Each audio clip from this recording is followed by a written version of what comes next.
Muy buenas, soy Pablo Castañeda, el creador de Smart Sapiens, y te doy la bienvenida a un nuevo episodio del podcast. Hoy traigo una conversación con Juan Fernández. Juan es botánico de formación, pero es docente desde hace más de 10 años. Además es doctorando en psicología y autor de un libro que acabo de leer y por eso he querido invitarle, llamado Educar en la complejidad. Es un libro que habla de las simplificaciones de la educación y el aprendizaje, cuáles son sus matices, sus contradicciones, pero también recomendaciones, tanto para docentes como para estudiantes. Además, Juan es creador de un blog llamado Investigación Docente, que es un blog de referencia en investigación educativa, pero también en neuroeducación, psicología, técnicas de aprendizaje.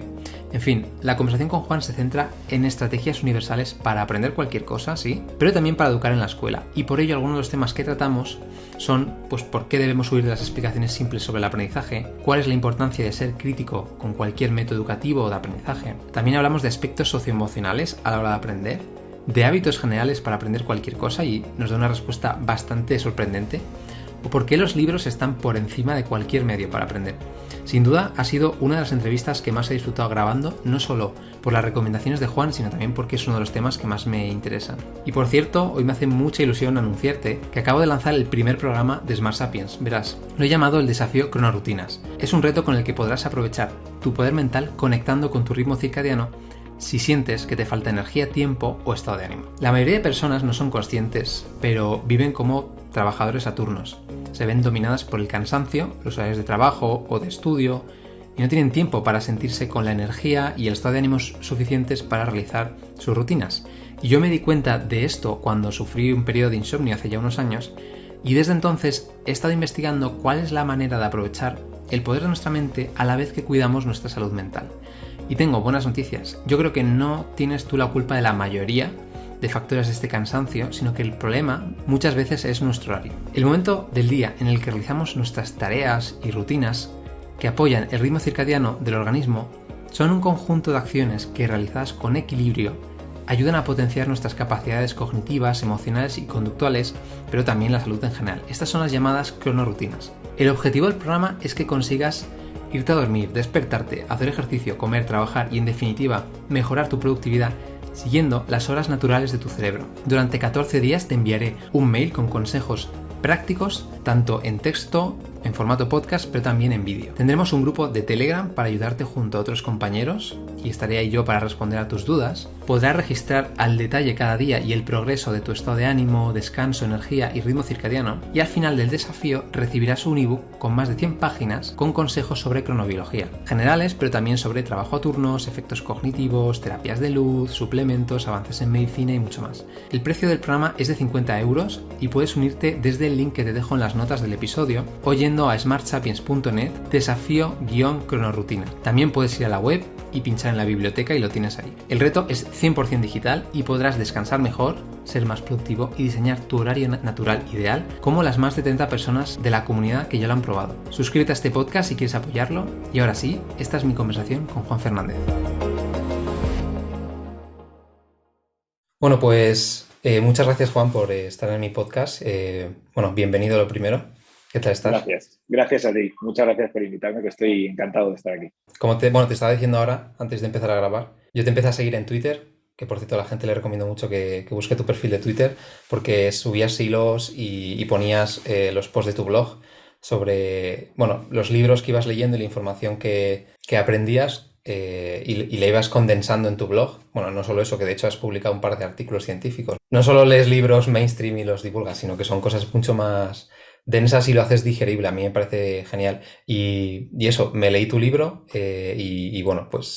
pues como te decía, me hace mucha ilusión entrevistarte ahora y hacerte algunas preguntas. Pero antes de nada, quiero preguntarte un poco, que nos cuentes quién eres y cuál es tu interés por la educación. Si llevas siempre dedicándote a esto o ha venido después. Bueno, a ver, yo siempre digo que solo soy un docente, que soy un docente muy normal que lee. Que es verdad que lee sobre educación, no me cansa leer de educación. He tenido, yo creo que es una suerte, vamos. Mi mujer me dice siempre, joder, estás aquí por la noche y sigues leyendo lo mismo. Pero es verdad que son lecturas que me hacen al día siguiente, pues, verme, probar cosas y ver que puedo hacerlo mejor, ¿no? Yo llevo la enseñanza más de 10 años y llegué a ella, siempre me gustó, la verdad. Pero la verdad es que llegué a ella porque la última crisis económica bestia de 2010 y por ahí pues yo trabajaba en el jardín botánico, entonces ahí se acabaron casi todos los contratos laborales, que éramos temporales, que éramos muchos, pues al final se acabó y salieron cosas, pero bueno, esas cosas no me terminaban de convencer. La enseñanza siempre estuvo ahí para mí, porque había dado clases particulares, había hecho cosillas, y de hecho trabajé antes en la parte divulgativa del jardín, la sección de educación, que joder, ahí aprendí un montón, había gente buenísima. No sabía que tenía una sección educativa. Sí, sí, sí, la parte que hacen las cartelas, los itinerarios y las propias guías, las visitas guiadas. Mm. Y la verdad es que llegué a la enseñanza y me encantó. Yo recuerdo que mi primer año me dieron unos grupos que eran como de refuerzo, de apoyo de mates, porque además empecé con mates. Mm. Y estaba ahí con gente que le costaba un montón, pero mi sensación era que mi vida tenía más sentido, ¿no? Que tenía, o sea, me sentía mucho mejor, más satisfecho con mi día a día Mm. que en cualquier otro trabajo y entonces pues ahí estaba. Lo que pasa es que siempre quedaba la cosa de eso, de la forma de trabajar, ¿no? Digamos, de la ciencia. Y entonces eso es lo que he conseguido conectar de alguna forma en el blog e intentar buscar pues, qué dicen los artículos, qué dicen los mejores autores sobre qué funciona y qué no, Mm. y leerlos, condensarlos, como dices tú, y ponerlos a disposición para que la gente haga con ellos lo mismo que hago yo. Es decir, pues aplicarlos según el contexto, según me convence, según casa con mi forma de estar en clase, en fin, que no Mm. son recetas, son recomendaciones o contrastes para pensar y para darle vueltas a esto que a mí me parece que es tan importante y que muchas veces parece que se basa más en intuiciones o en modas, ¿no? Que es un poco también por donde va mi divulgación. Mm. ¿Crees que es una cosa solo de España? Es muy buena pregunta. Países como Yo Finlandia, que son tan reconocidos a nivel de educación, ¿crees que tienen mejores métodos? Yo creo que lo que es típico de España es la poca importancia que ha tenido la psicología cognitiva en el ámbito de la educación. Es decir, los enfoques educativos, que creo que tienen cosas que aportar, ¿no? Vienen siempre pues, de la pedagogía, la filosofía, y son enfoques tremendamente valiosos. Yo no los desprecio. Pero la aportación de la psicología cognitiva, ¿no? y de cómo funciona el cerebro, por no Mm. llamarlo neurociencia, que parece que estoy enganchando a los oyentes. Oye, he dicho neurociencia, escucha, escucha el podcast. Pero es verdad, también tienen cosas que aportar.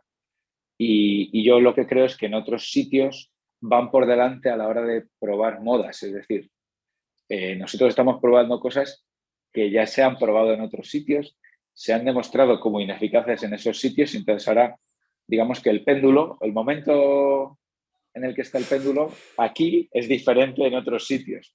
Mm. El péndulo existe en todas partes, pero nosotros llegamos yo creo que bastante tarde. Y entonces si tú le dices pues por ejemplo, yo hablo mucho con eso, con profes de Reino Unido, te dicen, ya, bueno, eso era hace 15 años y ahora ya nos dimos cuenta. No, no, aquí todavía no nos hemos dado cuenta, necesitamos probarlo. Decir, Ya. anda, sí, sí, era cierto, no funciona en absoluto. Venga, pues vamos a volver. Y entonces el péndulo irá en otra dirección y entonces harán falta voces que adviertan de, oye, cuidado que no se nos vaya el péndulo hacia el otro extremo. Y así, yo creo que es triste, pero bueno, también es un poco la forma de funcionar que tenemos en todo en general, ¿no? O sea, nosotros, por ejemplo, ahora estamos empezando a meter iPads en las aulas y allí ya no, ya se han dado cuenta de que no. Claro, hace unos años hubo un proyecto súper ambicioso de dotación de recursos por parte de la Fundación Bill Gates y luego valoraron resultados y se dieron cuenta de que había sido un fracaso absoluto. Lo que pasa es que, claro, se habían destinado tantísimo dinero, eso lo cuenta muy bien Willingham, se había dedicado y David y Dow, se había destinado tanto dinero, tantísimo dinero, que claro, ya los iPads, o sea, cuando compras un iPad y haces la inversión, ya te tienes que intentar darle un uso porque no, no te devuelven el dinero, quiero decir. Claro. Y entonces ahora se ven formas de cómo se aplican. Pero dar dispositivos así a chorro, como pensando que eso por sí solo va a cambiar algo, sí que se ha hecho en otros sitios y no ha funcionado. Mm. Y insisto, hablo de la Fundación Melinda y Bill Gates, no hablo de... Y esos son los primeros que reconocieron en la evaluación del proyecto que no había ido bien.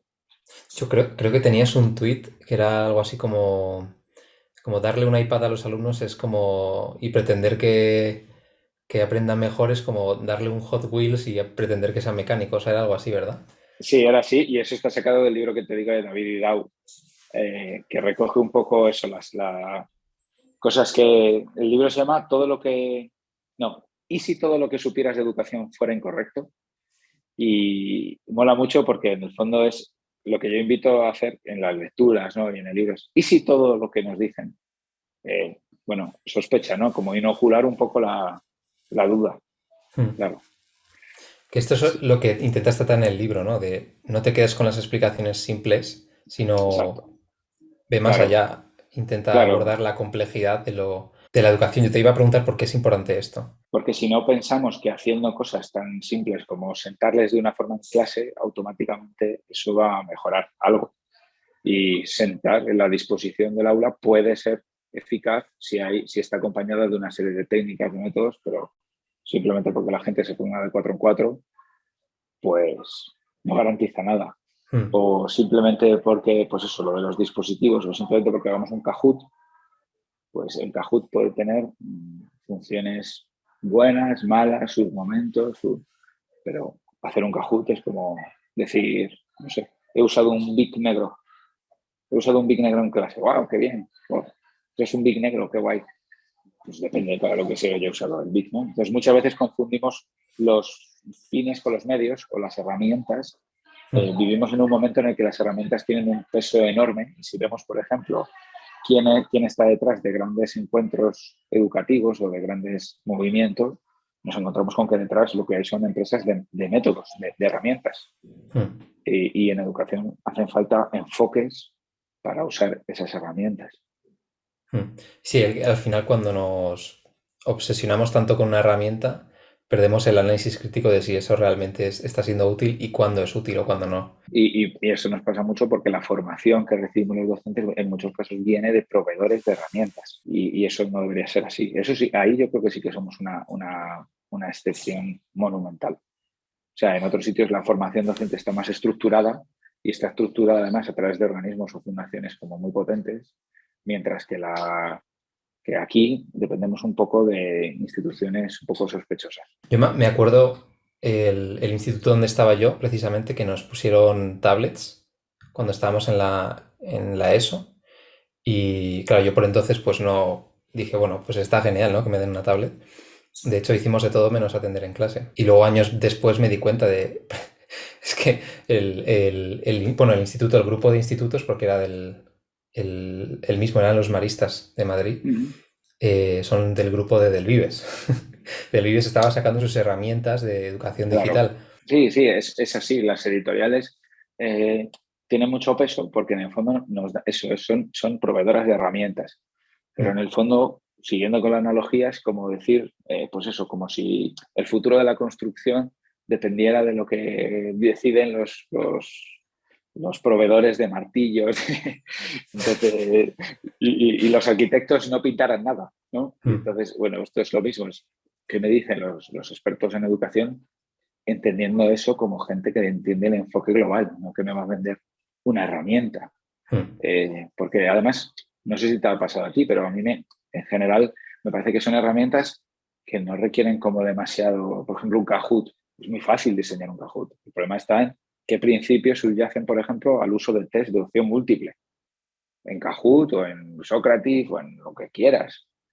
No hay ninguna formación sobre el uso de test de opción múltiple, pero hay 500 formaciones de pequeñas herramientitas que se aprenden a manejar enseguida mm. y que en el fondo lo importante es qué pones en las opciones, ¿no? O en qué momento lo aplicas, o cada cuánto lo haces, o en fin. Mm. Hay una pregunta que te quería hacer, hablando ahora de métodos simples, y es el típico dicho de las inteligencias múltiples y las pirámides de aprendizaje. ¿Qué experiencia tienes tú con esto a nivel personal? O sea, si también has caído quizás en el error de usarlas o no. Yo no sé si ya habrás llegado a ese punto. Sé que hay gente que sí, que llega a ese punto de estructurar el aprendizaje en base a esto. ¿Y qué experiencia tienes con el mundo docente en el que vives? A ver, o sea, yo, por ejemplo, con los estilos de aprendizaje, sí que he leído y sí que leí cosas, ¿no? Sobre la gente era visual, auditivo, kinestésico. porque es verdad que intuitivamente es muy llamativo, porque si tú notas, por ejemplo, claro, yo estoy entrenado para la botánica, entonces, claro, mi parte visual está muy entrenada porque yo iba por el campo y tenía que identificar plantas, que son pequeñitas además, ¿no? Y en cambio hay otra gente que es más, en cambio no sé cantar, por ejemplo, no sé cantar, ¿no? Entonces eso sí liga con una experiencia que yo tengo. Pero, por ejemplo, el tema de las inteligencias múltiples para mí fue problemático porque implicaba clasificar al alumnado.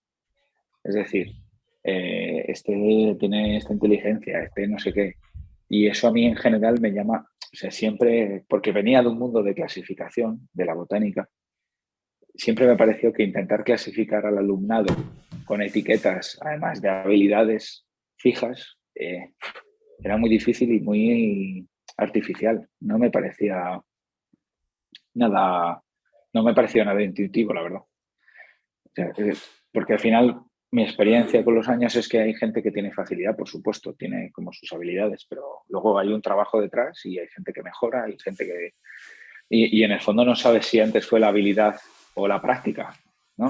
Mi problema mayor con las inteligencias múltiples es ¿quién tiene inteligencia musical? ¿Quién toca el piano? ¿Pero y por qué toca el piano? Porque tiene... O sea, ¿qué fue primero? El huevo o la gallina. Entonces, si tú te fijas, no, Beethoven tenía inteligencia musical. Ya, pero en algún momento tuvo que empezar a practicar. Entonces, ¿practicaba el piano porque tenía la inteligencia o tenía la inteligencia porque practicaba el piano? Es como un razonamiento cíclico. No sé, no me parece que sea muy útil, la verdad.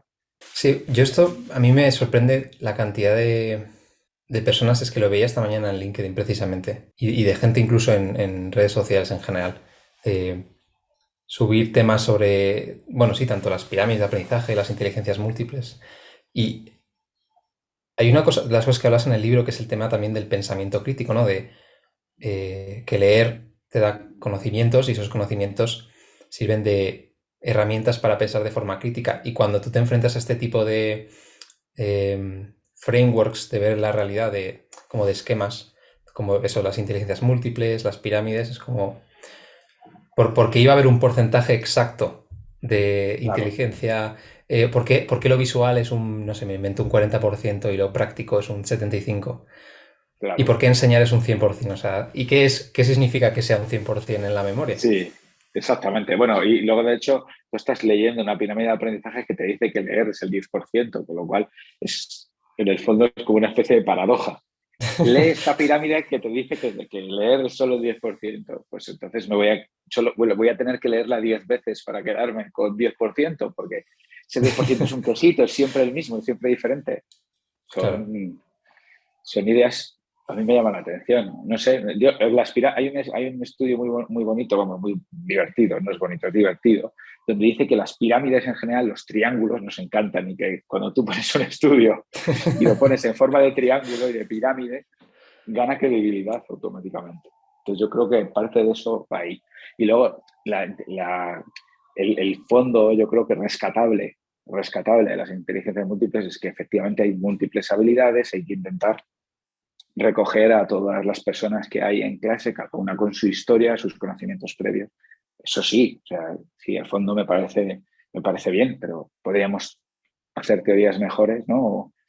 O enfoques mejores que fueran científicamente correctos y que valoraran eso, porque es cierto que es algo que hay que valorar. De hecho, bueno, quiero que si nos puedes comentar un poco la forma de abordar esto que hablas tú en el libro, de hacer una educación como más sistemática, basada como en principios claros de aprendizaje. Sí, por ejemplo, un artículo que a mí me parece fundamental que todo el mundo debería conocer es los principios de Rosensheim.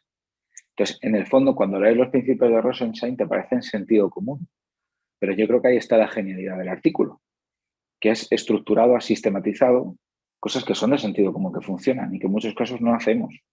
Entonces, por ejemplo, si quieres atender a la diversidad, lo que tienes que hacer, por ejemplo, es secuenciar, partir en cachitos, digamos, una idea grande, de forma que vayas construyendo conexiones entre esas ideas pequeñas hasta llegar a la idea grande. O la importancia del modelado, de generar ejemplos resueltos y luego ejemplos a completar, de modelar también procesos metacognitivos como ¿Cómo sabes que esto está bien o está mal? ¿O qué estrategias de aprendizaje te ayudan más o menos?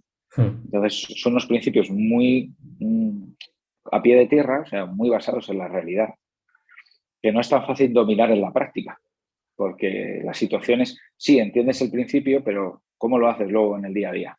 Y por eso es importante leerlos y comprenderlos y asumirlos, porque eso es lo que ayuda al aprendizaje de todo el mundo. Y además eso sí que está más o menos establecido, ¿no? En general son principios, pues ya te digo que si tú se lo enseñaras a un docente finlandés o a un docente de Japón, ¿no? En general, sí, esto funciona. Entonces, ¿por qué no manejamos eso que sabemos que funciona? Y una vez que hayamos internalizado todos esos procesos, nos lanzamos a hacer cosas diferentes que se pueden hacer. Por ejemplo, el aprendizaje por proyectos cuando hay conocimientos previos, cuando ha habido una base común, ¿no? Entonces, a veces nos lanzamos a cosas que requieren mucho de nuestro alumnado sin haber asentado antes unas bases con unas estrategias más o menos sencillas y establecidas. Entonces, pues vayamos primero ahí, ¿no? La formación de cualquier docente debería empezar por esas bases que sabemos que funcionan en general, que sabemos que sirven, la evocación, la evaluación formativa, y luego ya vamos construyendo, digamos, hacia afuera. Aquí en muchos casos es al revés, ¿no? Nos lanzamos a hacer como experimentos a ver qué pasa y en esos experimentos resulta que aquellas personas que tienen menos andamiaje, menos cimientos, menos fundamentos, son las que más perdidas van a estar. Y luego adaptar estos métodos a la edad, al La perfil de materia, los alumnos, la materia. claro, Por ejemplo, a mí me llama sí. mucho la atención que se fuerce a enseñar a leer a los niños desde infantil, cuando realmente el cerebro todavía no ha desarrollado esos mecanismos de la lectura que usamos en la lectura. Ahí, por ejemplo, hay muchísima literatura y luego eso, hay prácticas tradicionales, ¿no? Me refiero a tradicionales que prácticas de maestras de infantil, que son la pera, que lo llevan haciendo muchísimo tiempo, pero que no acaban de sistematizar por qué funciona eso. Entonces, estaría bien juntar las dos, ¿no? A las maestras de infantil y los maestros de infantil, que son la leche, pues practicando cosas que luego van a dar el andamiaje para poder leer posteriormente y poderles dar píldoras y decir, es que lo que haces tiene esta base, tiene esta explicación. A mí me gusta cuando leo algo que digo, bueno, mira, esta es la explicación de una cosa que intuitivamente o que hicieron conmigo o que a mí me funcionaba para estudiar. Le da como un sentido y además me reafirma, me motiva, me ayuda a seguir haciendo un poco lo mismo. Te quería hacer otra pregunta y es algo de lo que hablas también en el libro y es porque hay que tener en cuenta aspectos como la autoeficacia o la motivación en el aprendizaje. Porque, mira, una crítica que se le hace a la psicología cognitiva es que esto lo explica muy bien Héctor Ruiz Martín en su libro, ¿no? Los inicios de la psicología cognitiva están muy basados en los procesos cognitivos sin emociones, ¿no? Entonces, con el tiempo nos hemos dado cuenta en las últimas décadas que, claro, que esta investigación, o sea, que la cognición y la emoción van juntas. Son procesos relacionados estrechamente. Entonces, si el aprendizaje es un proceso cognitivo, es un proceso relacionado con lo emocional. Entonces, en ese proceso emocional importa mucho, pues eso, las emociones que se perciben durante el aprendizaje, derivadas del propio aprendizaje. Esto es importante, porque digamos que hay la visión de que lo importante es como el ambiente, ¿no? Que el ambiente sea, pero también hay un ambiente interno, ¿no? Donde se desarrolla el aprendizaje y hay emociones que se despiertan por el propio proceso de aprender y esas son muy importantes.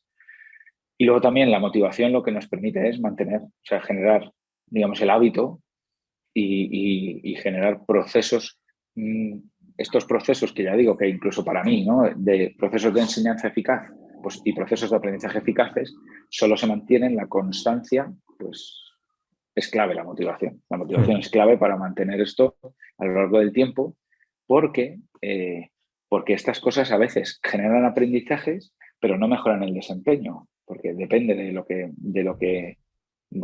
la prueba que me estén realizando. Puede ser que me siga funcionando mejor la memorización brutal la noche de antes, depende de la prueba. Claro.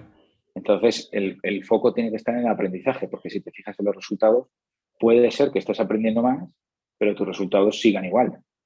Y el problema ahí es el problema de cómo medimos el aprendizaje, ¿no? De cómo medimos el desempeño. Y aprendizaje y desempeño no siempre van juntos. Que esto es una de las cosas que tú hablas mucho, que no es lo mismo conocer algo que comprenderlo. Exactamente. Y que saber usarlo también. Claro. O sea, que tú procesas la información a distintos niveles.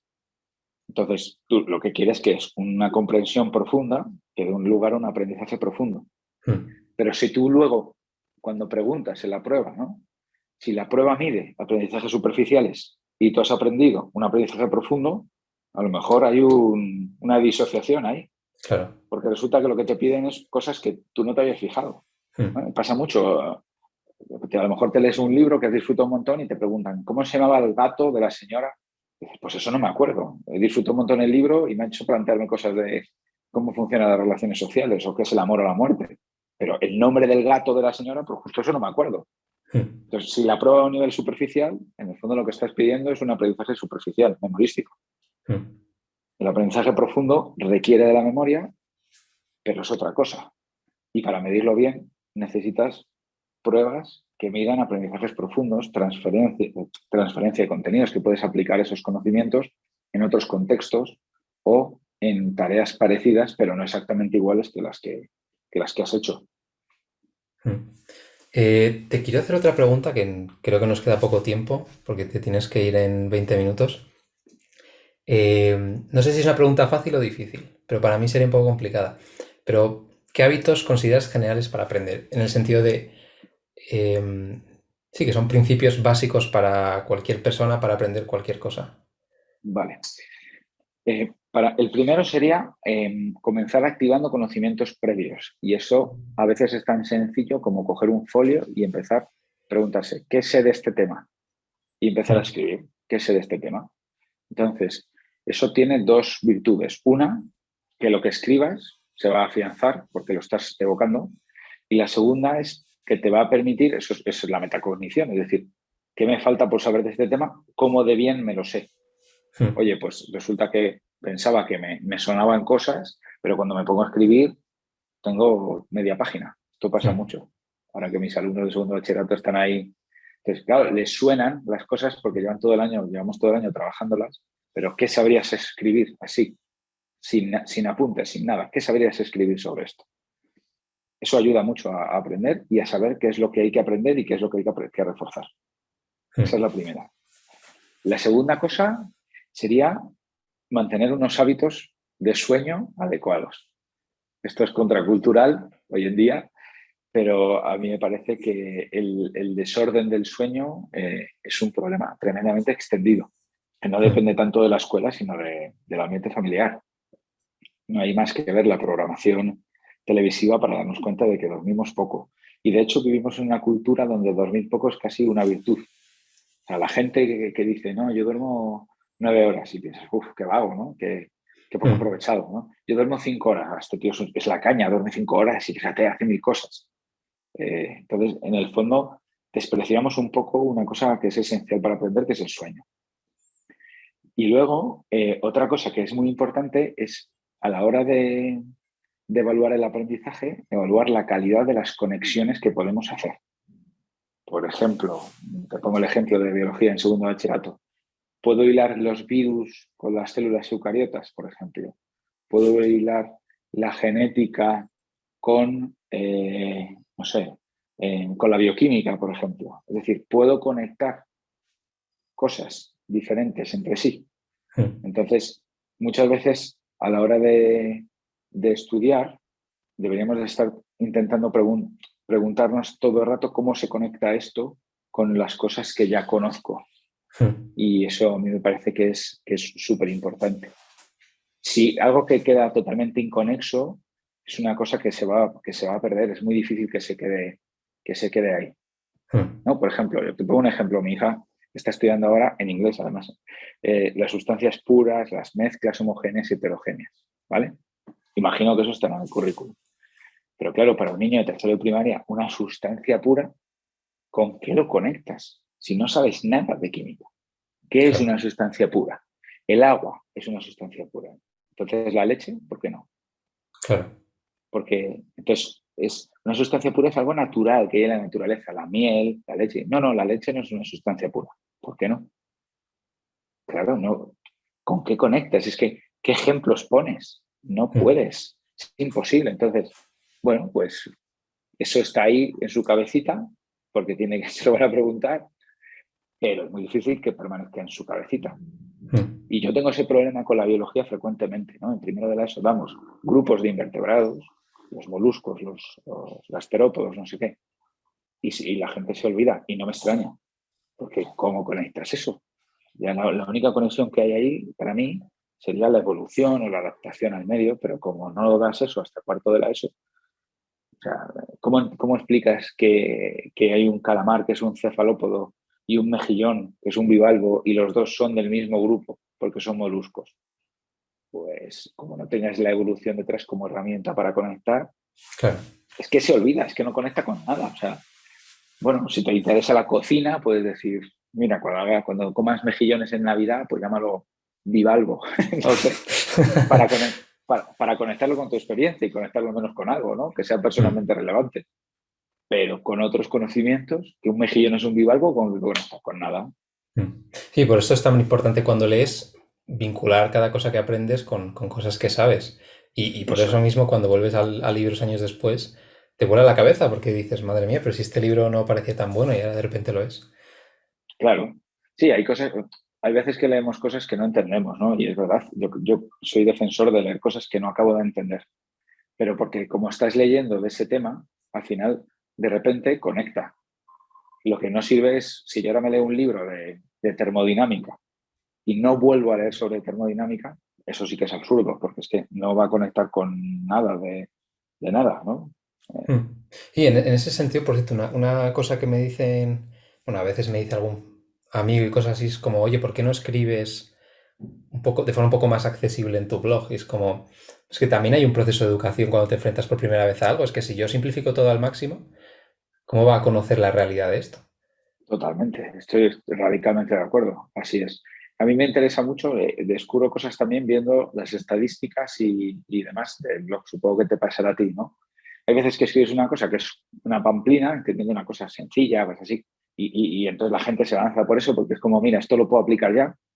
Y otras ideas que a mí me parecen fundamentales, pero que son más densas, que oyes grillos y la rueda esta, la planta está del desierto, porque no le ha interesado a nadie. Y me da pena porque entiendo que es un arte y que también yo lo podría hacer mejor, ¿no? Que hay una parte mía. Pero, joder, leer cosas complicadas mola, ¿no? O sea, leer algo que es complejo de entender y llegar a aprenderlo es muy interesante y es muy satisfactorio. Entonces tenemos que enfrentarnos a ese esfuerzo. Lo que pasa es que es verdad que vamos hacia medios cada vez más breves, más, y eso obliga a simplificar, ¿no? Yo me acuerdo, a mi abuelo, por ejemplo, le encantaban los periódicos por las columnas de opinión. Era como un lugar donde la gente hablaba exponiendo una opinión compleja. Yo me acuerdo de esos periódicos ahí encargados de columnas de opinión que le gustaban tanto, ¿no? Y menos titulares así como ¡pam!, como te cazo, ¿no? Y creo que ahí hay un valor. Y a mí me parece que eso, la formación docente ahí es clave. Un docente tiene que ser una persona que de vez en cuando, se enfrenta a un texto pues mínimamente denso, porque en el fondo está explicando cosas que son complicadas y que le ponen en cuestión un poco sus creencias previas. Y para generar ese hábito de curiosidad, de no ir a la casa del libro a coger el libro más sencillo, sino de mirar lo complejo como una cosa como un reto, como Sí, que se así es. plantea adelgazar. Eso Claro. motiva mucho más adelgazar 5 kilos para verano que hacer las mismas ejercicios en las máquinas del gimnasio que ya sabes. Esto es Sí, un es poco parecido. exactamente. Es así. Te iba a preguntar una cosa que me ha generado mucha curiosidad. Cuando te he preguntado qué hábitos hay generales para aprender, ¿a ti te da tiempo en el aula a transmitir esto que estamos hablando ahora mismo? Eh, pues no soy el más indicado porque uno tiene sus sesgos. Eh, no, yo lo que sí hago, por ejemplo, es en la parte del sistema nervioso, algo de esto meto. Y luego, como soy tutor, y a mí me gusta mucho ser tutor, pues claro, mis charlas con la tutoría les tengo fritos con esto. Les he claro. puesto a Héctor Ruiz 500 veces, yo qué sé, les he hablado de estas cosas, ¿no? O les Mm, pongo, a veces les pongo artículos de tu blog o de otros blogs, de chicos, acceder a esto, aquí tenéis consejos, porque es verdad que muchas veces no les enseñamos a pararse a pensar cómo estudian. mm, Cada uno nace con un pack de métodos de estudio, de hábitos de estudio, y parece que con eso que no puede cambiarlo, ¿no? Y, totalmente. pues tú lo dices, igual que no entrenamos igual, pues deberíamos de cambiar nuestra forma de estudiar, con el tiempo, por lo menos, sería Mm, deseable. justo. Tengo otra pregunta y antes de que se nos acabe el tiempo es, ¿por qué en el libro destacas tanto la importancia de leer y no de consumir información por otros medios, como estabas diciendo ahora? O sea, que hay en los libros que no hay en, no sé, Claro, eso. en otras cosas. Por ejemplo, la gente que nos está escuchando, eh, pues lo que yo espero es haber despertado la curiosidad, ¿no? Entonces, el formato podcast tiene muchas ventajas, pues me estarás escuchando mientras cocinas o conduces, ¿no? Entonces, es accesible, es mucho más accesible. Mm, Pero fíjate los ejemplos que he puesto, no son casuales. Mientras cocinas, mientras conduces, es decir, cognitivamente no es una tarea tan demandante como leer, porque tú no puedes leer mientras conduces, espero que no lo hagas por lo menos, tampoco puedes leer mientras cocinas porque puede ser un desastre. Claro, leer es cognitivamente mucho más demandante y como es una dificultad deseable, como dicen los York, que no es un grupo mm, de música noruego, sino una pareja de científicos muy buenos, que habla de las dificultades deseables. Entonces, al leer, tú tienes que hacer un esfuerzo cognitivo grande por asimilar lo que estás leyendo, por no distraerte en otras cosas que son cognitivamente más fáciles y, por tanto, distractores. Entonces, eso implica que rumias o que masticas eh, aquello que te presentan. Entonces, yo reivindico los blogs educativos, los reivindico a tope. Me parece que son como los linces ibéricos o el quebrantahuesos. Son cosas emblemáticas que tienen valor en sí mismas, porque en mm, el fondo ahí hay alguien que se está esforzando por escribir algo para que tú leas de una forma más sencilla, algo que aún así es complejo. mm. Entonces, sí, yo creo que leer es distinto de consumir otro tipo de medios. Sí. Y bueno, no es solo que lo creas, sino ya sabes que retuiteo mucho a Lalo Salmerón y su grupo, que defiende esto, que leer comparativamente con otros medios digitales, pues es que es verdad, es que aprendes mejor al leer. La Mm, pirámide esta es una falacia total porque tú aprendes a leer. O sea, yo claro. tengo amigos que saben runas élficas de leer El Señor de los Anillos. Claro que aprendes a leer, ¿no? Y yo aprendí en la carrera, en biología, que hay muchos profesores muy buenos, pero también profesores menos buenos porque viven la docencia como una carga a su investigación, pues ahí me salvé gracias a que existen los libros, porque a mí no me explicaban nada. Y ahí viví también una experiencia muy valiosa para un docente, que fue una docencia pésima, donde no había ningún tipo de interés ni de nada. Y eso para mí lo valoro un montón, ¿eh? Porque aprendí muchas cosas de cómo no hay que hacerlo y también aprendí que, bueno, siempre te puedes ir al Leninger o al Albers de biología celular y con más trabajo, con mucho más trabajo, pero mira, ya está el libro, aprendes. Mm. Puedes ser autodidacta en el fondo. Te iba a decir que yo estoy aprendiendo muchísimo ahora en esta conversación, pero siempre le hago una pregunta última a los entrevistados y es, ¿qué estás aprendiendo tú ahora? ¿O qué te genera más curiosidad? Una pregunta personal. Puede ser lo que quieras, ¿eh? Puede ser El Señor de los Anillos, si quieres. Bueno, mira, yo estoy haciendo dos cosas. Una, bueno, me estoy leyendo un libro que se llama Cognition, que es un libro académico de psicología cognitiva. Es verdad que es de psicología cognitiva a nivel universitario, pero no muy extenso. Entonces, me gusta porque me vuelve a las bases. Después de leer todo esto, es como, no, tú léete aquí el ladrillaco inicial, haz el esfuerzo de leértelo, ¿no? Y me está gustando un montón, la verdad. Y luego, otra cosa que estoy haciendo me estoy viendo documentales sobre el bullying, porque me parece que, porque me vi un cachito y dije, ostras, es que este tío que parece el loco de la colina, pues resulta que en el fondo está comentando procesos que tienen que ver con lo que intento comunicar, ¿no? como pues, el papel de los conocimientos previos, ¿no? Como cuando él se estudia un libro de memoria de recetas, cómo genera la creatividad pero sistematizada, entonces hace sus listas. Es que estoy fascinado no es porque me guste especialmente la comida, o sea, la alta gastronomía, sino es porque a veces te lo venden como, es que este tío es un genio, es creativo, y no, el tío tiene un documental donde te cuenta durante 6 episodios el proceso sistemático de la creatividad. Y es que esto no es una chorrada, ¿no? No es que hemos hecho una cosa, entonces proyectábamos unas listas de ingredientes, entonces hacíamos esto y eso está sistematizado, todo sistematizado, entonces todo con fotos, todo, un método, es como una metodología de la creatividad y me está chiflando. Qué bueno, pues le echaré un ojo. De Sí, hecho, volviendo a lo de antes, tú, claro, como con tus conocimientos previos eres capaz de saber a qué hace referencia, pero la gente no debería, la gente que no tiene conocimientos sobre, digamos, educación y aprendizaje lo vería de otra forma. sí, claro, habrá gente que se quede a lo mejor con los platos, bueno, yo tengo mis sesgos, quiero decir, habrá gente que diga, joder, Ferran Adrià es un genio de estos alocados que tiene una idea loca y la lleva adelante. Yo me fijo más con el proceso que hay detrás de esa genialidad, ¿no? Y con los procesos cognitivos que se reflejan en su método de trabajo, porque en el fondo tiene que ver con lo que yo hago, con lo que leo. Pues Juan, ha sido un placer. Yo de verdad, yo he aprendido un montón.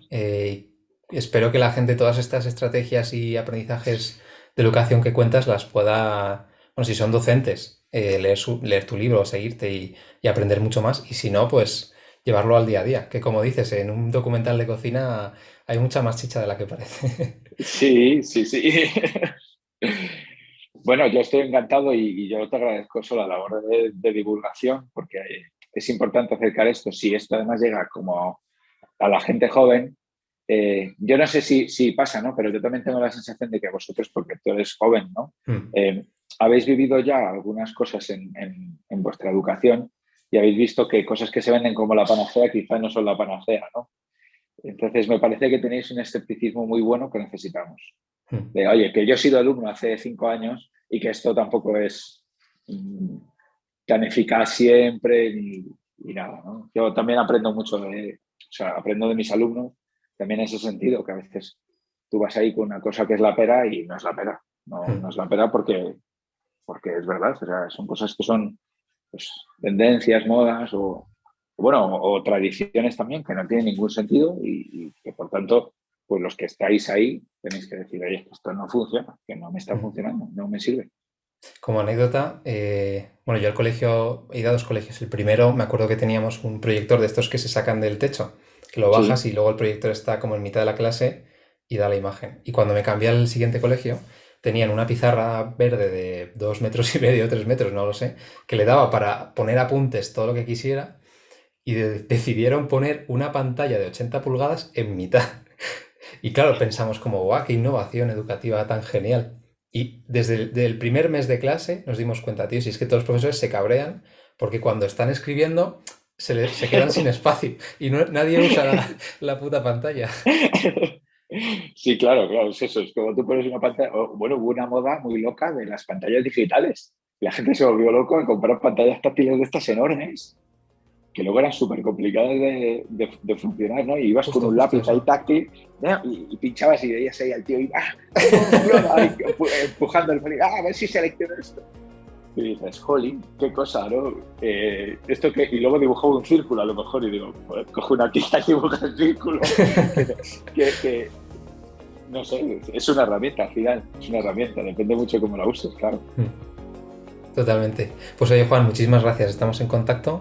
Y eso, gracias por tu tiempo. Espero que la gente lo haya disfrutado y que nos lo ponga en los comentarios, ¿vale? Bueno, pues eso, un saludo enorme a todos los que nos escuchéis. Mientras conducís, mientras cocinéis, por favor. También podéis escuchar esto tranquilamente en la cama o sentados en el sofá disfrutando y el procesamiento cognitivo será más. Justo. Gracias, Juan.